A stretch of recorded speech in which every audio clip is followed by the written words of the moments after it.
mucho gusto en saludar a todos por Honduras. Me da mucha alegría volver a estar en contacto con ustedes. Y pues como vamos a tratar un tema bastante, podríamos decir, espiritual, vamos a acudir otra vez al Espíritu Santo que nos ilumine a todos, ¿verdad? Voy a rezar la oración al Espíritu Santo. Ven, oh Santo Espíritu, llena los corazones de tus fieles y enciende en ellos el fuego de tu amor. Envía tu Espíritu y serán creados y renovarás la faz de la tierra. Oración, oh Dios, que instruiste los corazones de los fieles con la luz del Espíritu Santo. Concédenos, según el mismo Espíritu, conocer las cosas rectas y gozar siempre de sus divinos consuelos. Por Jesucristo nuestro Señor. Amén. Amén. Bueno, vamos a tratar efectivamente de estas cosas santas, ¿verdad? Don Ricardo, perdón. Sí. Vuelva a compartir la pantalla, que dicen que no se ve la presentación. Sí, fíjate que a mí me dice que sí está compartiendo la pantalla. Me dice que sí se ve, que sí está compartiendo la pantalla. Ok, bueno, hagámoslo así, no se preocupe, tranquilo. Bueno, vamos a empezar. Se supone que aquí indica que sí está compartiendo la pantalla. Ok. ¿Sí? Dele, sí, está bien. Pero cualquier cosa me dicen, por favor. Sí. Muy bien, bueno, pues el tema de la contemplación es un tema, como sabemos, muy difícil, muy amplio. Es un tema que tiene muchos matices, pero por otra parte es enormemente fundamental para nosotros, porque eso es lo que vamos a hacer en la eternidad, ¿verdad? Vamos a estar en la contemplación de Dios.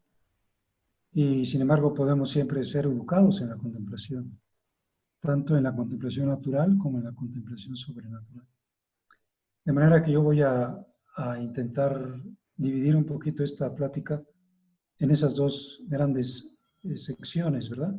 La contemplación natural, como educar pues nosotros mismos, o a los niños, o a los jóvenes, a los adolescentes, para que sean más contemplativos, o adquieran esa capacidad contemplativa. Y después ya propiamente la contemplación sobrenatural, ¿verdad? Ya la parte como propiamente oracional de la contemplación. Entonces, pues, yo pongo aquí, por ejemplo, este paisaje, que es simplemente una idea de lo que puede ser una contemplación natural, la contemplación precisamente de la naturaleza, o que también puede darse la contemplación en el arte, o la contemplación de la verdad, o la contemplación de cualquier disciplina humana, pero en definitiva es una contemplación natural, es una contemplación que pues, depende de nuestro espíritu humano, ¿no? En cambio, la otra contemplación, podríamos decir la contemplación ya propiamente de Jesucristo, la contemplación de Dios, es una contemplación sobrenatural que requiere la intervención del Espíritu Santo. Y como decía, una lleva a la otra, ¿verdad? No se puede separar la obra de Dios mismo. Por lo tanto, nuestra educación en la contemplación natural nos ayudará también en la contemplación sobrenatural, o sea, en la vida contemplativa. San José María hablaba mucho de que tenemos vocación de contemplativos. Pero lógicamente es una meta, o sea, no es que yo por ser del Opus Dei sea ya contemplativo, yo tengo que ejercitarme en la contemplación, igual que ustedes, muchas o muchos son casados, pues no por el hecho de haber recibido el sacramento del matrimonio ya son buenos esposos o esposas, tienen que ir trabajando esa gracia todos los días, ¿no? Igual nosotros tenemos que ir trabajando la gracia de la contemplación para que realmente nuestra vocación sea eso, sea una verdadera contemplación en medio del trabajo ordinario, en medio del mundo. Dice el Papa Benedicto en una carta a los obispos: el auténtico problema en este momento actual de la historia es que Dios desaparece del horizonte de los hombres. O sea, toda aquella realidad que como que me revela a Dios, en el cual yo lo descubro a través de la contemplación, es como una gran carencia, una gran ausencia. Y si no se descubre una realidad creada pues, en la vida de los hombres, tampoco se va a descubrir ya en lo profundo del alma. Por lo tanto, el problema, el auténtico problema, dice, es que Dios no está presente en el horizonte de los hombres. En cambio, el contemplativo, pues sabe encontrarlo, digamos, en todo, ¿no? desde lo más humano hasta lo más divino. ¿En qué consiste la contemplación natural? Pues dando una definición, podríamos decir que para educar en la contemplación natural se trata de capacitar para que las personas experimenten lo verdadero, lo bueno y lo bello que hay en la realidad. Estos tres atributos son atributos divinos, o sea, la verdad, la belleza y la bondad que pertenecen a Dios. En la medida en que los comparte con la realidad creada, en esa medida lo podemos descubrir, por lo menos en cuanto a sus efectos, en cuanto a sus obras. Sin embargo, como sabemos, pues vivimos en un mundo que propicia la mentira, verdaderamente a nivel pues global, cae en todo lo que se llama el feísmo o lo horrísono, lo espantoso, lo horrible. Y bueno, pues la bondad no suele aparecer en el corazón de los hombres, ¿verdad? Estos tres trascendentales del ser manifiestan a Dios. Dice, cuando el educador capacita al educando para que logre percibir incisos trascendentales, su tarea coincide con capacitarlo para Dios, en quien todos los trascendentales tienen su origen y su plenitud. Ustedes a lo mejor si son mamás o papás o profesores, profesoras, o nosotros mismos, ¿no? O sea, yo tengo que percibir en todo, en las matemáticas, en las cosas sencillas de la vida, pues esto es trascendental, es la verdad, la belleza y la bondad. Empezando por la contemplación de la verdad, se va contra la dictadura del relativismo. En el momento actual resulta peligroso hablar de la verdad, está mal visto hablar de la verdad, hablar, por ejemplo, del matrimonio entre un hombre y una mujer, de que pues, el varón es varón y la mujer es mujer, de que hay una verdad, de que hay que descubrir la verdad, no de que cada quien tiene su verdad, sino que existe una verdad en todo, en la historia, en el ser humano, en la economía, hay una verdad, no nos olvidemos de este relativismo, esta dictadura del relativismo. Y al final dice también el Papa Benedicto, Dios es la primera y suma verdad. El mundo es verdadero en la medida en que refleja a Dios, el sentido de la creación, la razón eterna de la cual ha surgido, y se hace tanto más verdadero cuanto más se acerca a Dios. Por lo tanto, yo capacito para conocer a Dios en la medida en que capacito para conocer la verdad, como decía, en todos los ámbitos. Después la contemplación de la belleza, tanto la belleza en la naturaleza como la belleza en el arte, es una manera también de ir a Dios, ¿no? Lo que se llama el trascendental pulcrum. La belleza es un reflejo de la belleza infinita, de la belleza de Dios. Digo, aquí puse yo unas cosas como para darnos cuenta de que la belleza no es precisamente ¿cómo podríamos decir? Como un valor en la actualidad, ¿no? Sino aquello que se llama el feísmo, lo horrísono, ¿no?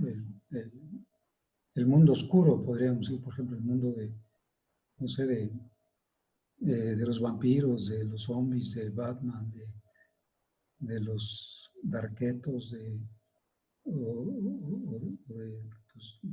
que mientras más feo estés, pues es mejor, ¿no? Como más te alejas de este trascendental divino, quizá por un problema, ¿cómo podría decir, no? De falta de conocimiento de sí mismo, de aceptación de sí mismo, muchas veces sin culpa, pero bueno, de alguna manera también ahí en la falta de belleza se manifiesta la falta de Dios.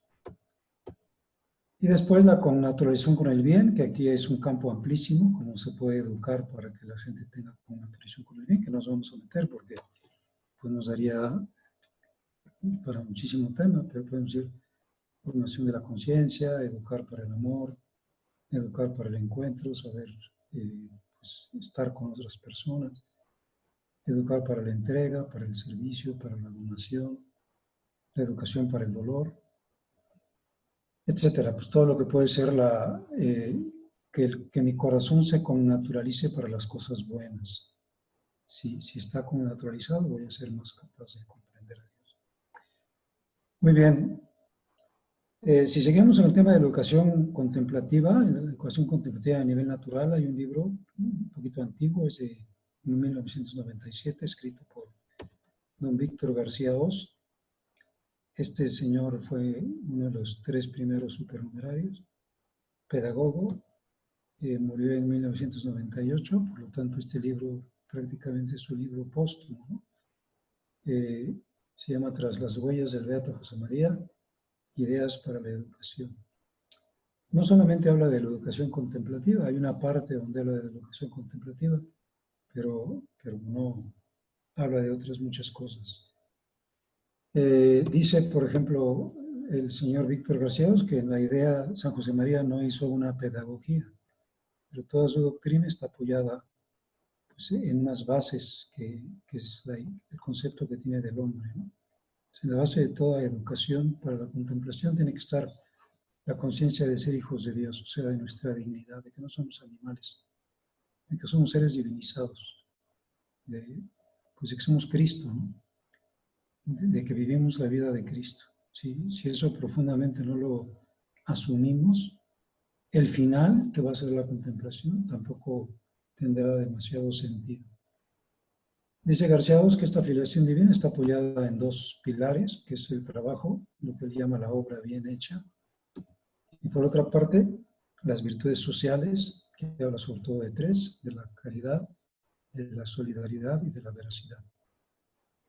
Después tiene 2 pilares, la educación, esta educación que él propone, la educación que está basada en las enseñanzas de San José María, que es el amor a la libertad, o sea, en los colegios que tiene la obra, pues se respeta absolutamente la libertad de los alumnos o de los profesores. Y después formar la conciencia, que sean capaces de tomar sus propias decisiones, ¿no? Que sean autónomos. Todo esto, dice García II, está englobado en un término, en San José María, que era el término de unidad de vida. O sea, una única vida, una vida unificada. Decía San José María, una vida hecha de carne y espíritu. ¿A qué supone la unidad de vida? Pues a los rompimientos de vida, ¿no? A las dobles vidas o las triples vidas. Aquello que pasa a veces en algunas sociedades católicas, que a lo mejor un señor es aparentemente muy buen padre de familia, va con sus hijos y su esposa a misa, pero tiene una doble vida, o sea, tiene un amante, tiene un quiebre, ¿no? Un quiebre muy fuerte. Lógicamente, la educación contemplativa tiende a fomentar la unidad de vida. Bueno, y dice García Oz, en el centro de todo esto, en el centro está la contemplación. O sea, si se logra que la escuela o la familia o nosotros mismos aprendamos la contemplación, se logra el propósito de la educación para Dios. Si no somos contemplativos, vamos a pensar en una gente, por ejemplo, que está completamente dispersa, porque no hace otra cosa más que ver series de televisión o porque pues, no está totalmente metida en una adicción, pues no va a lograr esa realidad contemplativa. Bueno, pues esto es lo que dice, este es como su esquema, ¿no? En este libro de Tras las huellas de Beato José María, dice, vamos a educar, estamos otra vez, repito, en la contemplación puramente natural, pero este es un poquito el esquema propuesto por Víctor García. Voy a leer este texto que está extraído de esta obra que dice, no parece que esté muy lejano del pensamiento del Beato José María, bueno, en aquella época San José María era beato. La idea de una escuela reflexiva o contemplativa en la que enlazados el pensamiento discursivo y la contemplación de las verdades primeras, la educación encuentre todo su sentido, evitando el vaciamiento del espíritu humano. Esto es lo peligroso. O sea, que el espíritu humano, que tiene una gran riqueza, una gran potencialidad, se les robe a los hijos, a los niños, a los adolescentes, se les robe, el demonio se los roba. Y entonces ya no tienen capacidad interior, ya no tienen mundo interior. Hay que evitar el vaciamiento del espíritu humano. Vale la pena intentar hacer realidad un cambio total de la escuela corriente que presume de activa para convertirla en una escuela reflexiva o contemplativa, lo cual sería tanto como hacerla verdaderamente humana al tiempo que va haciéndose divina, como inseparablemente lo humano y lo divino, porque pues somos hijos de Dios, no somos animales. Somos espíritus encarnados en una materia, pero espíritus para ser divinizados. Y si ese espíritu no está lleno, a través de la contemplación, se vacía. Y entonces, pues es presa de cualquier manipulación, ¿verdad? Acaba siendo, pues no sé cómo decirlo, como una marioneta que es movida por cualquier viento. Muy bien. Bueno, la contemplación, como sabemos, pues es simplemente como un mirar con los ojos del alma, ¿no? Un mirar profundo. Viene de contemplum, que era la parte que se ponía delante de los templos para ver más lejos. O sea, yo quería ver un barco que venía muy lejos, pues no lo puedo ver desde la orilla del mar, me tengo que subir a una base, a una plataforma desde la cual poder verlo, y entonces lo puedo contemplar, o sea, contemplo en la parte, digamos, frontal del templo, me permite ver más lejos, ¿no? Y abarca, dice, conceptos amplios como mirar, meditar, considerar, pero también cuidado, atención, inclinación, adhesión, conformidad, esencia, sabiduría. O sea, contemplar es como meter el alma en lo que estamos viendo, ¿no? No solo es que yo vea algo, sino que me haga con ello. Porque si yo veo las cosas nunca me pertenecen. Si yo las contemplo, sí me pertenecen. Si yo contemplo, por ejemplo, un paisaje marítimo y me connaturalizo con ese paisaje, ese mar es mío, aunque yo no tenga ningún título de propiedad sobre ese mar. Pero si simplemente voy y lo que veo es pues, el pescadito que pesqué y no me hice con el mar, con la belleza del mar, con la inmensidad del mar, pues el mar no es mío, aunque haya pescado un pececito. Y así cualquier cosa, ¿no? Un jardín, una montaña, una persona, porque yo como que mi corazón está abierto a esa realidad. Aprendo a mirar así, ¿no? A mirar con el mirar contemplativo, que es el mirar profundo. Hay muchas personas muy ricas, por ejemplo, que tienen muchas casas, que nunca van, o que si van, pues se la pasan en la computadora. Y puede ser que la casa pues la disfrute el guarda, ¿no? Que sea su casa realmente, porque él la disfruta, porque él vive ahí, porque pues cuida el jardín, porque eso es suyo, porque lo hace suyo, aunque el notario no diga que sea suyo, pero en realidad sí es suyo, ¿no? Bueno, pues es lo que es la contemplación y nos permite posesionarnos de las cosas. Por eso la contemplación sobrenatural es una posesión de Dios, o más bien que Dios nos posea, ¿no? O que nos poseamos mutuamente, que le pertenezcamos uno a otro. Perdón. Bueno, ya vamos a hablar un poquito de la parte sobrenatural, porque si no, no nos da mucho tiempo. Contemplación sobrenatural. Dice don Julián Herranz, el cardenal Julián Herranz, hablar de contemplación es tanto como hablar de santidad. La universal llamada a la santidad, que es también lo contrario sería absurdo, llamada universal a la contemplación. Entonces, si yo quiero ser santo, es lo mismo que diga yo quiero ser contemplativo. Si no soy contemplativo, no soy santo. Si no soy santo, no soy contemplativo. Son términos equivalentes. Bueno, pero la contemplación, como toda realidad, implica un progreso. Es una realidad viva. Y Dios, en su designio, no ha querido que ningún ser vivo desde el principio tenga la perfección. Está llamado. El cambio forma parte de nuestra naturaleza. O sea, solo Dios no cambia. Todo lo demás cambia. Vamos, aquí tenemos una plantita pues, que empieza siendo un pequeño tallo y después le salen unas hojitas y crece hasta que da fruto, ¿no? Ese es un ser vivo. Necesariamente es un ser vivo. Dios es inmutable, los seres vivos no. Y podemos decir cualquier ser vivo, también los animales, ¿no? Pues este pez beta, pues empieza siendo un pececito, después va creciendo y ya llega a su estado adulto, lo que sea un perrito, ¿no? Un cachorrito, acaba siendo después ya un perro, pues ya perfectamente desarrollado, digamos. El mismo perro, porque es un ser vivo, porque necesariamente tiene que perfeccionar. Pero lo mismo pasa con la gracia. O sea, la gracia es una realidad viva, la vida divina, y tiene que irse perfeccionando. Si yo digo, a ver, aquí tenemos al hombre, ¿no? Pues el hombre también empieza siendo un bebé, luego un niño, luego un jovencito, luego no sé, un joven mayor, un adulto y luego un viejito. La diferencia aquí entre nuestra vida biológica y la vida sobrenatural es que la vida biológica declina. O sea, hasta se hace más chaparrito el señor, ¿verdad? Cuando va siendo más viejo y pierde facultades y se hace arrugadito, lo que sea. En cambio, en la vida sobrenatural no. O sea, en la vida sobrenatural, como no está dependiendo de la materia, siempre puede ser creciente o debe ser creciente. Y si no es creciente, empieza a haber un grave riesgo, ¿no? Lo que se llama las almas retardadas, porque el tiempo no pasa en balde, como explican los maestros de espiritualidad. O sea, implica un progreso, decíamos, dice San León Magno, desde que uno deja de avanzar, inmediatamente decae. A lo mejor yo puedo decir, pues hace 20 años yo tenía más vida espiritual, o yo hacía más oración, y no sé por qué, pues me fui enfriando, y a pesar de que tengo 20 años más, no tengo más vida interior, sino menos. Ya no estoy como hace 20 años, sino estoy peor, porque el tiempo ha pasado, o sea, porque es como un niño que no creció, ¿no? Que ya se hace como un enano, aunque tenga 25 años y no creció. Pues no es que siga siendo niño, ya no es niño, ya es, pues eso, una persona que no alcanzó el desarrollo al que estaba llamado.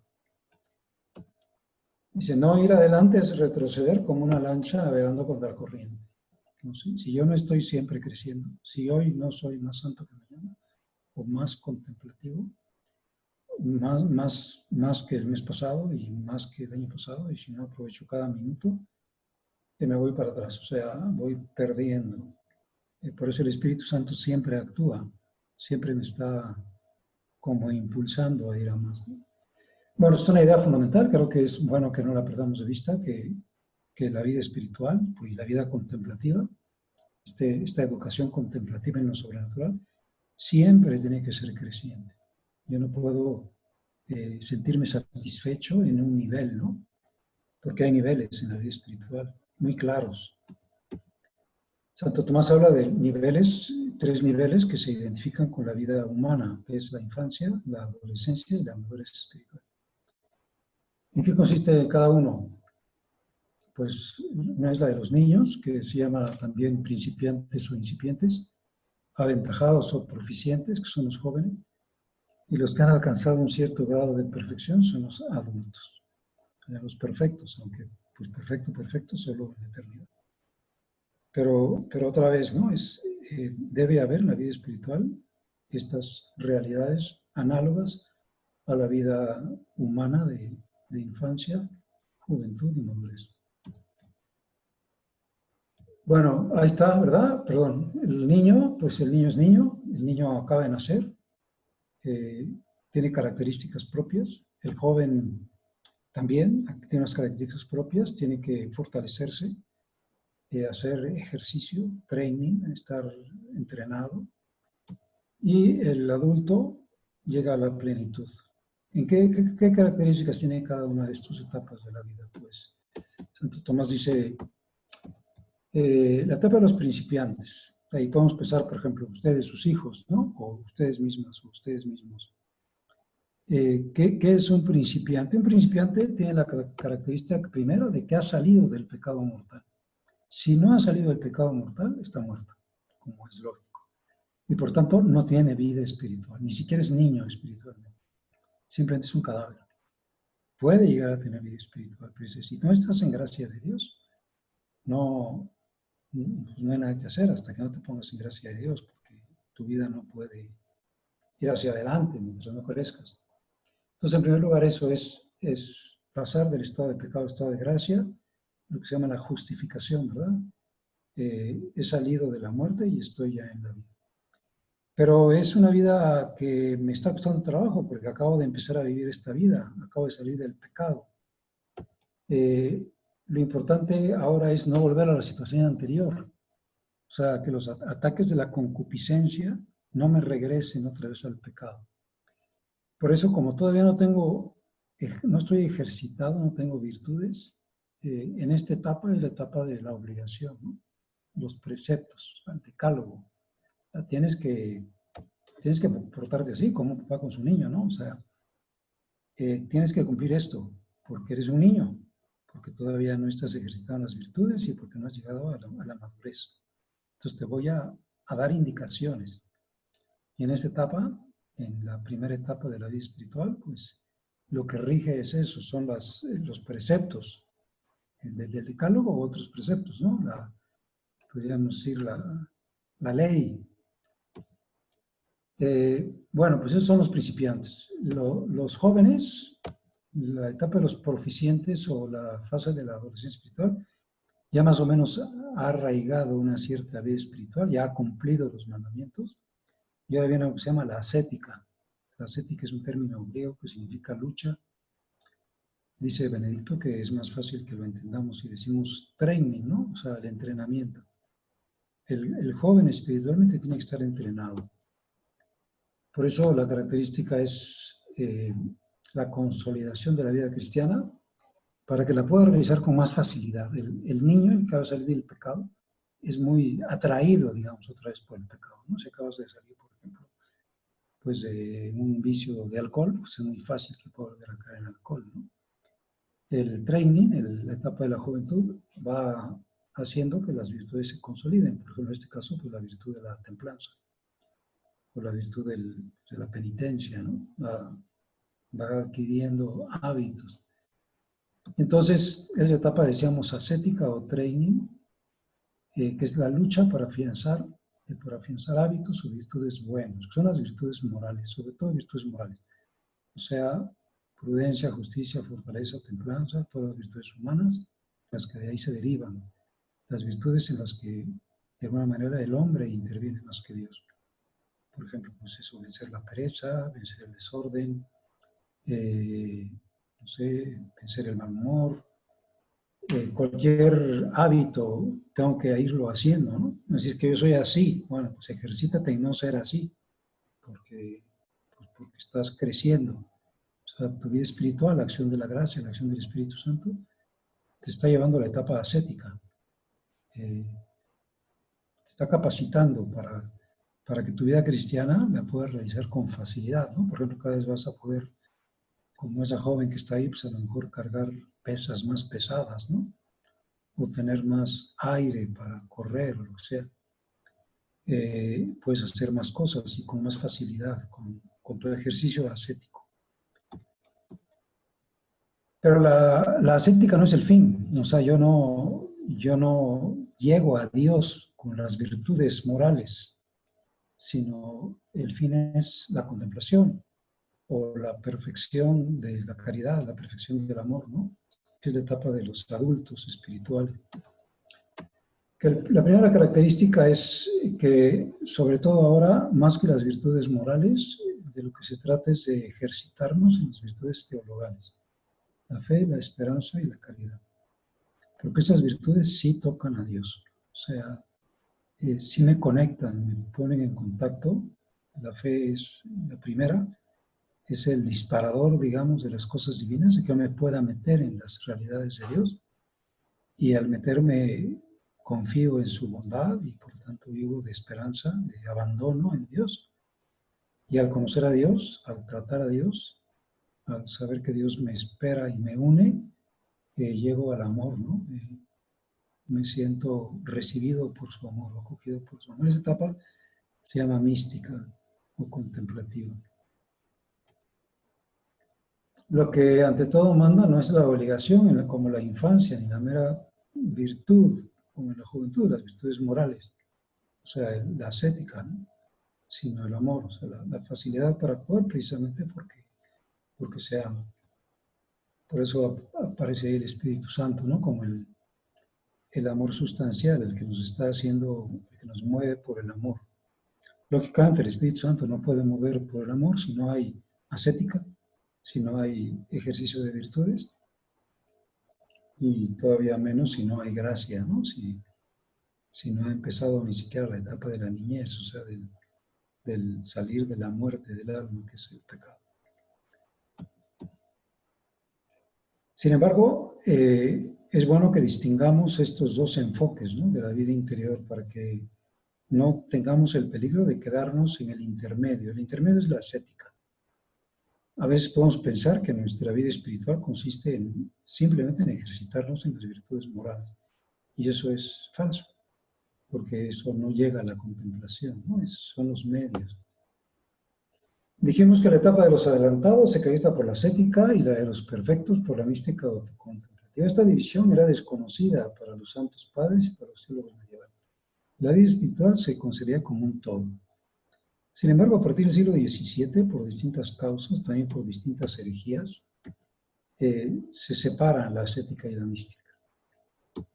A partir de un libro, sobre todo, de un sacerdote que se llama el padre Scaramelli, un italiano del siglo XVII, que en vez de hacer un tratado de vida espiritual, separa, digamos, por una parte la ascética y por otra parte la mística, cuando realmente están entrelazadas.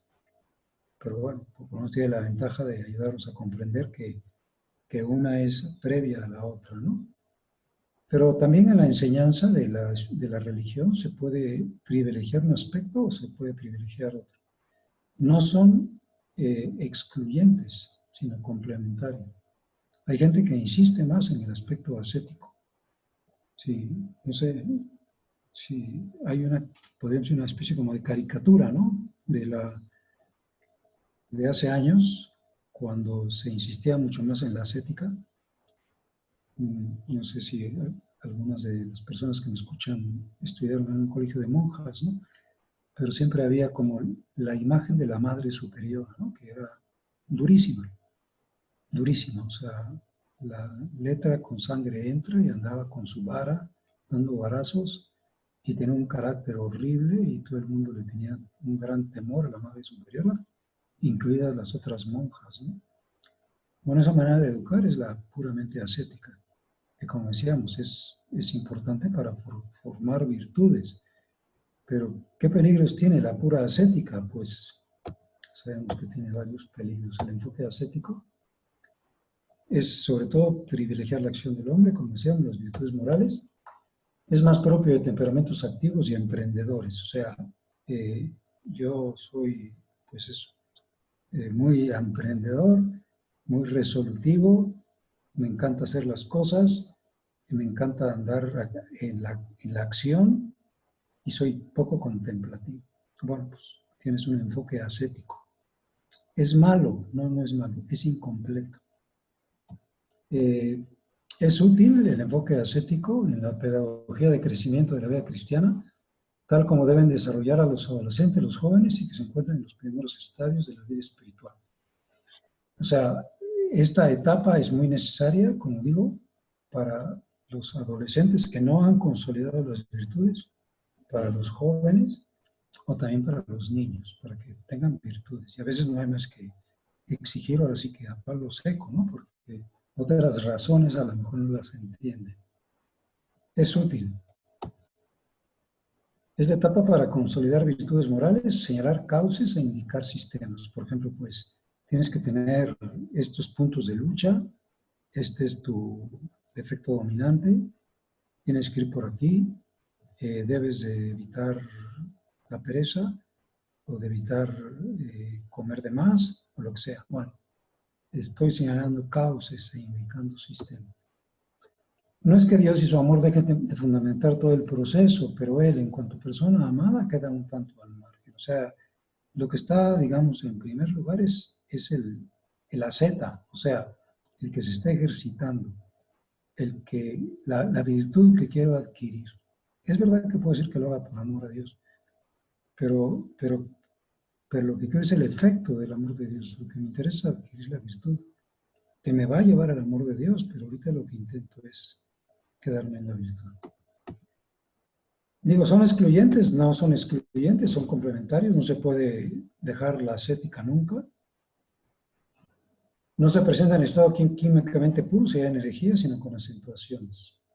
Es imposible separarlos y dependiendo de los influjos educativos de la época histórica o del temperamento y de la moda, se privilegia uno o el otro. O sea, como decíamos, en los años 50, 60 del año pasado, del siglo pasado, se privilegiaba el aspecto ascético, ¿no? Ahora como que se deja de lado y que cada quien, cada alumno, cada hijo haga lo que quiera. Pues eso, lógicamente, es también peligroso si se abandona el ejercicio ascético. Tanto el religioso como el secular están llamados a la vida ascético-mística. O sea, no digo yo uno o yo otro. Es que tienes que tener los dos. El peligro es que te quedes en el de en medio, digamos. Que pienses que ya como llegaste a la ascética, ya no tienes que seguir creciendo. El enfoque místico contemplativo atiende, como decíamos, a la fe, la esperanza y la caridad, sobre todo. Cuánto creo, cuánto trato a Dios, cuánto me uno a Él, cuánto me identifico con Cristo. Tengo como centro el amor de Dios y la fundamentación de ese, tiendo siempre a fundamentarlo todo en el amor de Dios. Y con el alma invadida por ese amor, o al menos con el deseo de Él, desarrollo en su despliegue la práctica del amor al prójimo, así como el resto de las virtudes. En vez de decir voy a dar esta limosna, Jesús, porque te amo, doy esta limosna. En vez de decir voy a hacer este sacrificio, Jesús, porque te amo, hago este sacrificio. O sea, el centro es la persona del Señor, ¿no? El acento recae en Dios, a quien el hombre mira, no en el hombre que es transformado por Dios. Y esto a veces puede ser bueno pensarlo, por ejemplo, en nuestra dirección espiritual, ¿no? Si yo solamente hablo de mi lucha, de mis dificultades, de los problemas que tengo en la familia, de mis defectos, y nunca hablo de mi relación con Dios, es un poco raro, porque estoy diciendo, llega por favor al término, o sea, llega a tu fin. Esto, la estática es medio, no es fin, dice este historiador, Melquiades Andrés. El puro ascetismo sin amor ha fracasado siempre en la historia del cristianismo. ¿Por qué fracasa siempre el ascetismo? Porque no hace felices el mero ascetismo. Por eso plantea la santidad como una permanente tensión, sin experimentar de algún modo la posesión fruitiva del fin, produce en la persona luego de cierto tiempo consecuencias negativas, tanto en lo espiritual como en lo psíquico. O sea, no se encuentra, podríamos decir, el gozo del amor, ¿no? Y por contrario, se puede fomentar la soberbia, es decir, yo estoy teniendo más virtudes, yo soy cada vez más, yo que sé, trabajador, o ordenado, o mortificado, pero no experimento el gozo del amor o de la unión con el Señor, ¿no? No experimento nada, o no experimento el ansia de la Eucaristía, o no experimento el deseo de estar junto al Sagrario, o no experimento el amor del corazón de María. Sigo en la ascética, no he llegado a la etapa contemplativa. Ahora, ¿qué prevalece en la ascética? Lo que se llama la oración de meditación, y en la mística prevalece lo que se llama la oración contemplativa. Como sabemos, el Catecismo de la Iglesia dice que hay estos tres modos de orar. Yo puedo preguntarme, lógicamente me parece que todos oramos de estos tres modos, o vocalmente, o a través de la meditación, del buscar respuestas de Dios, o de la contemplación, que es sencillamente estar con Él, ¿no? Acoger su presencia, o sea, sentirme recibido por Él y recibirlo yo. Tienen en común un rasgo fundamental, dice el recogimiento del corazón. O sea, Dios vive en lo escondido, y allí en lo escondido he de encontrarlo, ¿no? Tanto en la meditación como en la oración vocal, que es una forma de oración contemplativa, y en la contemplación. O sea, Dios está escondido en lo más profundo de mi ser. En la ascética decimos prevalece la meditación, que es una búsqueda. El espíritu trata de comprender el porqué y el cómo de la vida cristiana para adherirse y responder a lo que el Señor le pide. Esa es la etapa, por ejemplo, de los propósitos, ¿no? Señor, ¿qué quieres que haga? ¿Qué quieres que haga ahora que llegue a mi casa? ¿Qué quieres que haga con este hijo? ¿Qué quieres que haga con este defecto? ¿Qué quieres que haga con este problema? ¿Qué resolución tengo que tomar? Como vemos, estamos centrados en las virtudes morales, ¿no? O estamos centrados en definitiva en nuestra propia persona. muy bueno, porque estamos creciendo en el ejercicio de las virtudes, en esta etapa ascética. Dice, esta forma de reflexión orante es de gran valor, pero la oración cristiana debe ir más lejos, hacia el conocimiento del amor del Señor Jesús, a la unión con Él. Otra vez, no es el fin el hecho de que yo vaya en la ascética descubriendo mis virtudes, sino el conocimiento del amor del Señor Jesús. Ese sí es mi fin, como tanto repetía San José María, o sea, que busques a Cristo, que lo encuentres y te unas, o sea, lo ames, te hagas uno con Él. La oración contemplativa dice, busca al amado de mi alma, esto es a Jesús en Él y en Él al Padre. O sea, en vez de estarme viendo a mí, lo estoy viendo a Él. Es buscado porque desearlo es siempre el comienzo del amor y es buscado en la fe pura, esa fe que nos hace nacer de Él y vivir en Él. O sea, no es porque yo experimente cosas sensibles, sino en la fe pura, en la conciencia de que Él está, ¿no? De que está vivo, de que está resucitado, de que está conmigo, de que es real. En la contemplación se puede también meditar, pero la mirada está centrada en el Señor. Puede ser que yo descubra algún propósito, pero desde mi unión con Jesús. Entonces puedo decir que estoy contemplando. Por eso, pues es eso, ¿no? Es la contemplación del rostro de Cristo, algo esencial, podríamos decir, en la oración contemplativa.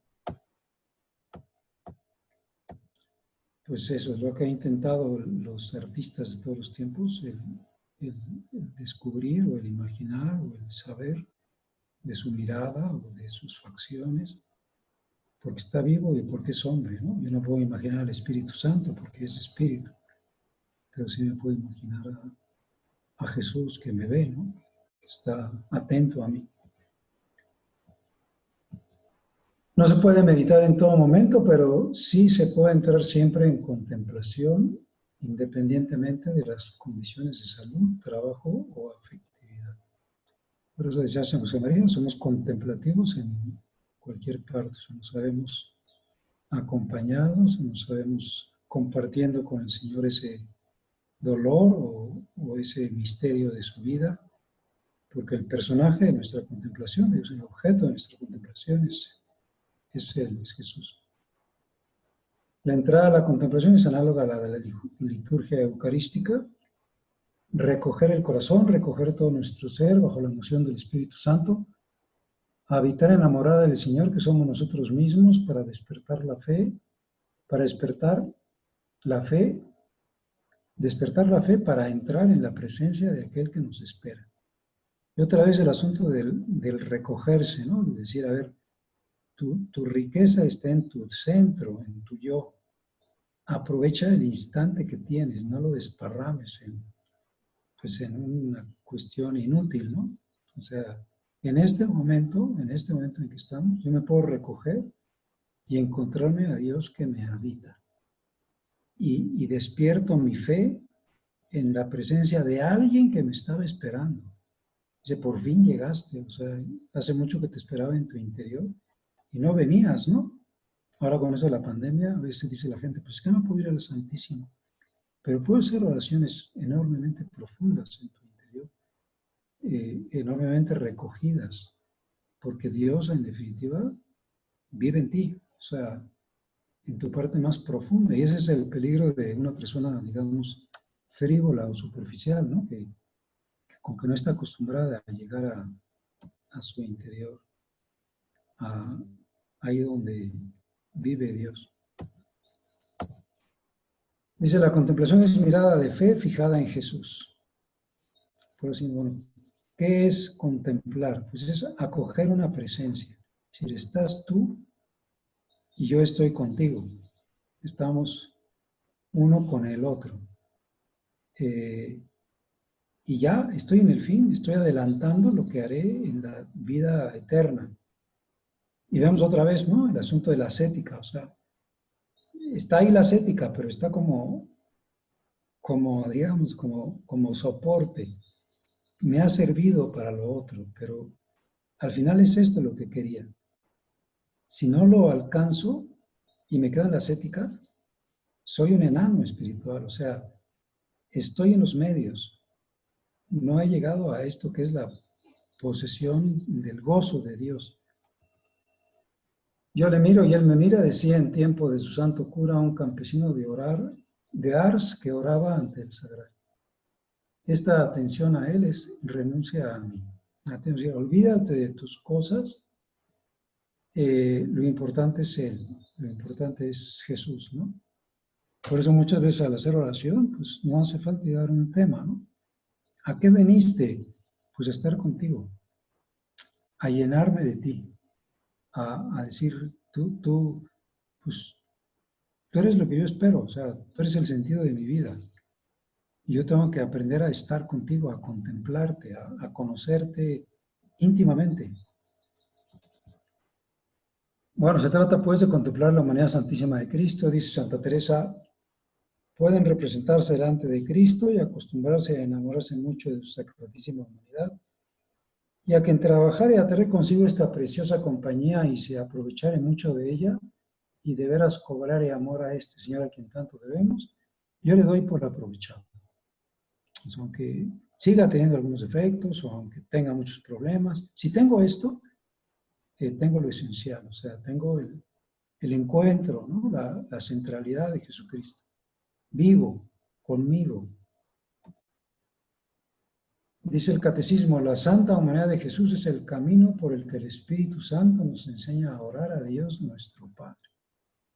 Otra vez decir, es acoger una presencia, es llenarme de una presencia, ¿no? Si voy a la oración y yo me lleno de esa presencia, pues a lo mejor hago un propósito ascético, ¿no? Pero de alguna manera, si nunca llego al fin, llegará un momento en que la vida espiritual me resulte tediosa o me daré cuenta de que no puedo ser perfecto, ni se trata de que lo sea, porque no he llegado a esta tercera etapa, que es la etapa propiamente del amor, ¿no? O la etapa mística. Bueno, pues esto, la contemplación de Cristo en su pasión, por ejemplo, que es toda una maravilla, por ejemplo, contemplar el Vía Crucis, ¿no? Contemplar a Cristo en las estaciones del Vía Crucis o en los acontecimientos de su pasión.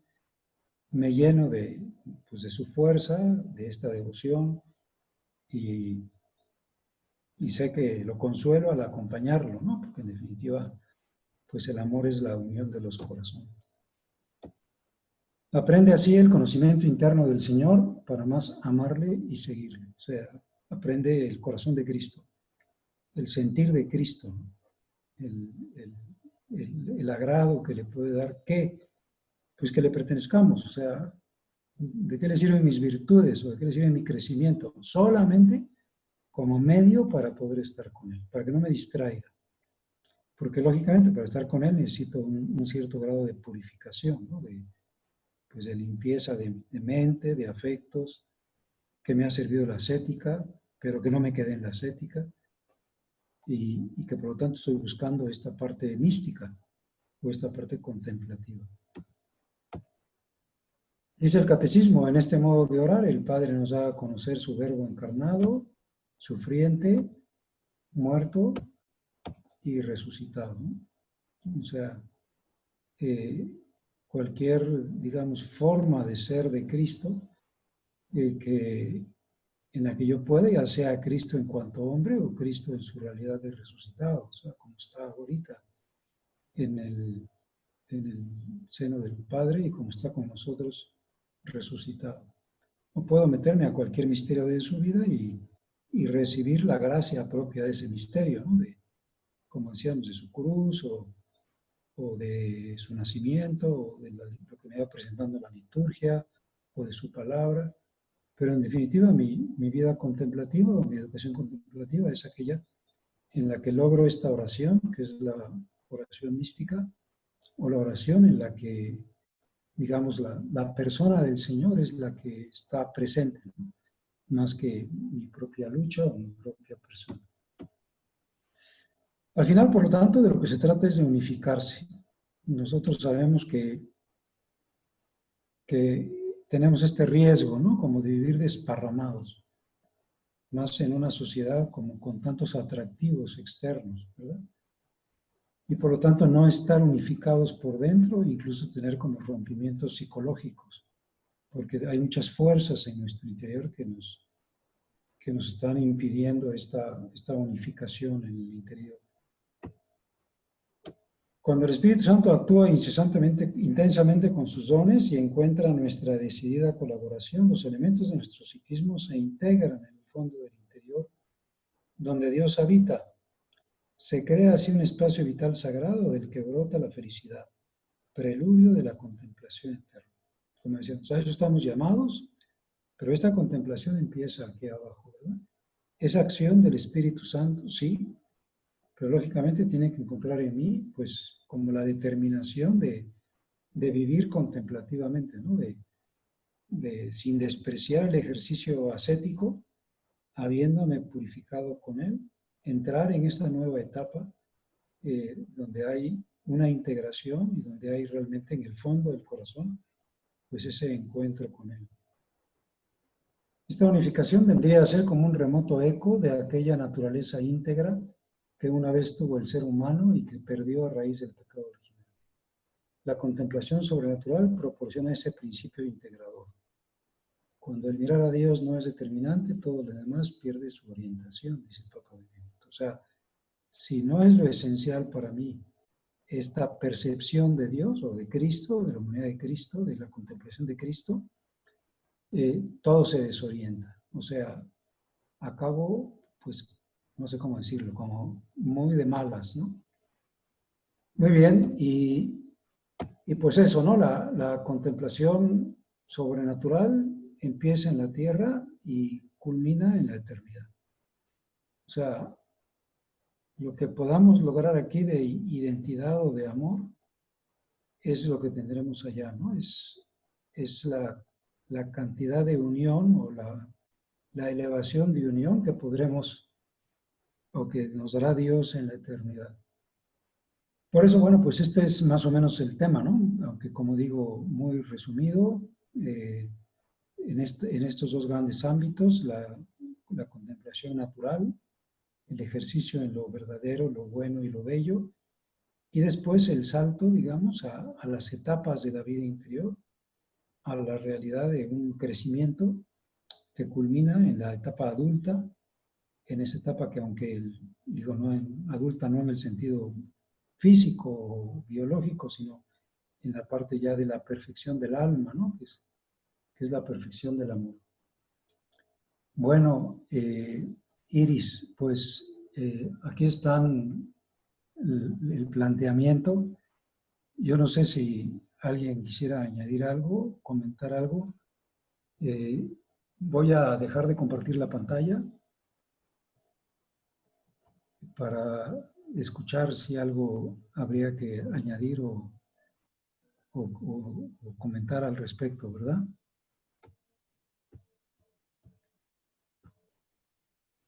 No, no estoy oyendo.